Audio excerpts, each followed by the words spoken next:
On the old battlefields of Russia and Finland, a new generation is living its history.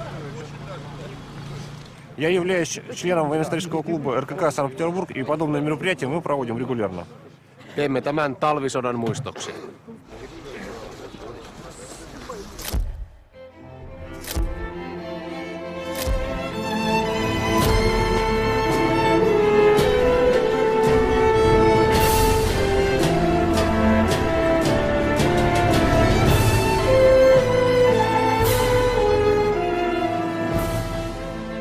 November 30th, 1939.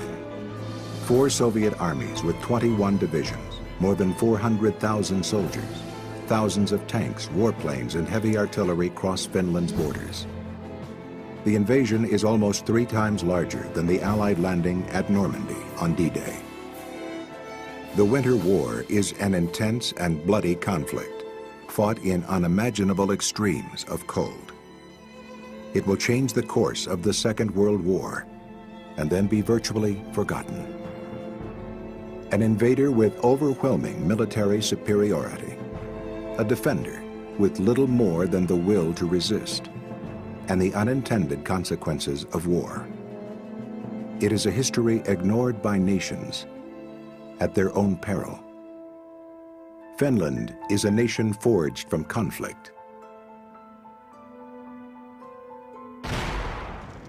That was a total fight because we felt that we are not safe anywhere and our life is at stake and our independence is at stake. And if we lose our independence, we are lost.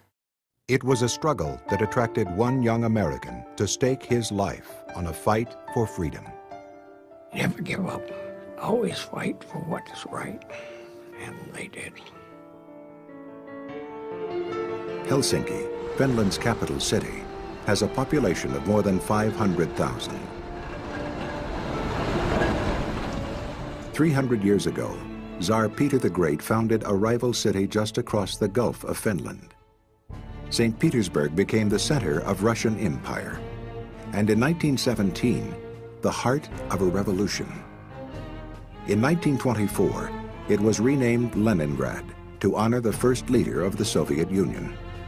Its population of 5 million is larger than the entire population of Finland. In 1939, Finland's border was only 40 kilometers away from Leningrad. Moving that border became a justification for war. Comrades, soldiers of the Red Army, officers, commissars, and political workers, to fulfill the Soviet government's and our great fatherland's will, I hereby order the troops of Leningrad Military District to march over the frontier, crush the Finnish forces, and once and for all, secure the Soviet Union's northwestern borders and Lenin's city, the cradle of the revolution of the proletariat. Soviet leader Joseph Stalin was confident of a quick victory. Most of his military agreed. All we had to do was raise our voice a little bit and the Finns would obey. If that didn't work, we could fire one shot and the Finns would put up their hands and surrender. Or so we thought.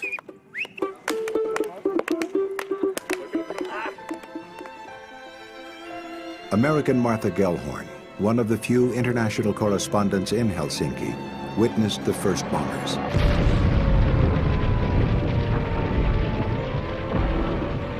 War started at 9 o'clock promptly. The people of Helsinki stood in the streets and listened to the painful rising and falling and always louder wail of the sirens.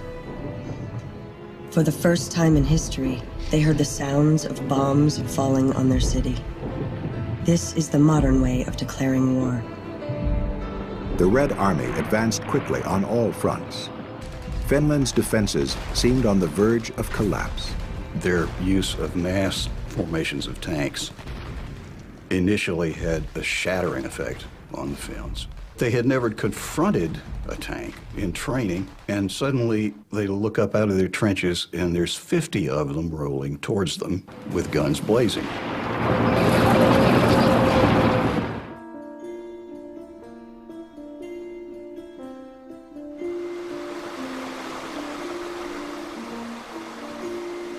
The main thrust of the Russian offensive was through a narrow strip of land between Lake Ladoga and the Gulf of Finland called the Karelian Isthmus. Karelia was the childhood home of 11-year-old Eva Kelpie. It was on the shore of a small lake, and if I close my eyes, I can imagine summer around it and lilac bushes and the path that led to the place where we used to swim as a child. And in Karelia it was always warm and sunny, and of course we were happy. I used to pray to God. I asked him to prevent the war, and I remember that I carried the fear of war inside my child's heart. First news of war came over the radio. We didn't believe it. We thought that, well, it's not coming here, it's not coming to Hiitola. But when we were eating lunch, suddenly we saw planes coming straight towards our house, and Father shouted, "Let's go immediately back to the cellar," and we ran to the cellar, and the bombs dropped on Hiitola. Eva and her family were among the thousands of Karelians evacuated by the Finnish army. Their homes and barns were burned, food and livestock removed or destroyed to prevent their use by the enemy. We were very much afraid of being taken to Siberia. Every child knew that Siberia was a threat if we lose the fight. And that was a terrible feeling. But for Eva, the war truly came home the day her father was called away. When I woke up that morning, when Father was to leave to the front, I remember that when I opened my eyes, I saw his back bag on the table, and I knew that he was still beside me. That is such a strong memory that I almost feel that I smell his clothes and his nearness. And on the steps, on the kitchen steps, he took me in his arms and said, "Father's girl."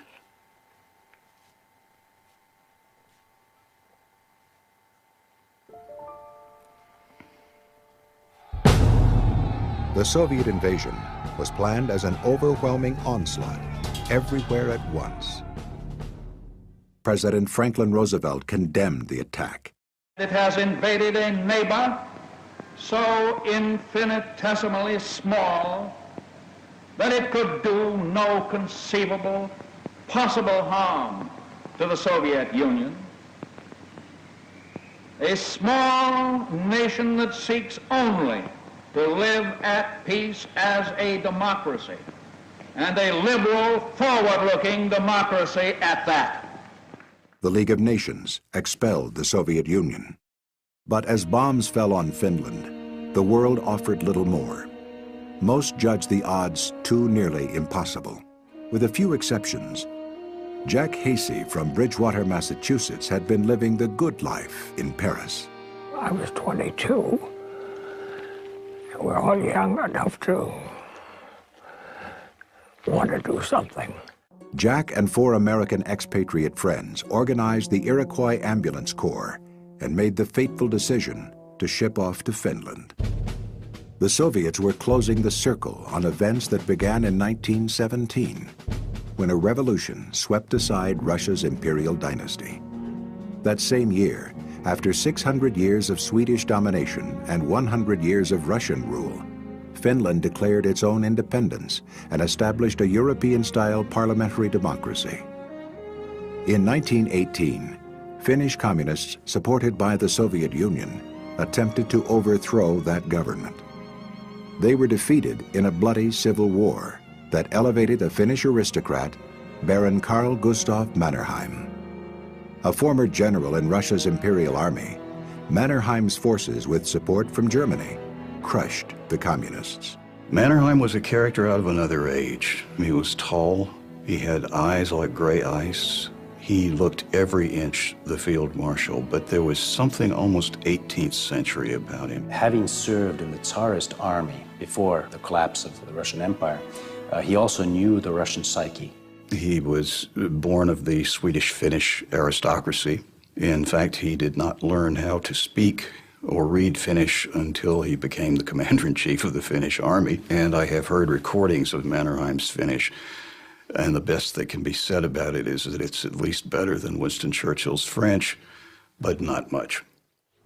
In the summer of 1939, as the threat of war grew, Mannerheim urged the nation to strengthen its defensive line across the strategic Karelian Isthmus. And this certainly was one of the factors that saved Finland, because it gave Finland's army about 4 months to get organized, settled, refresher training.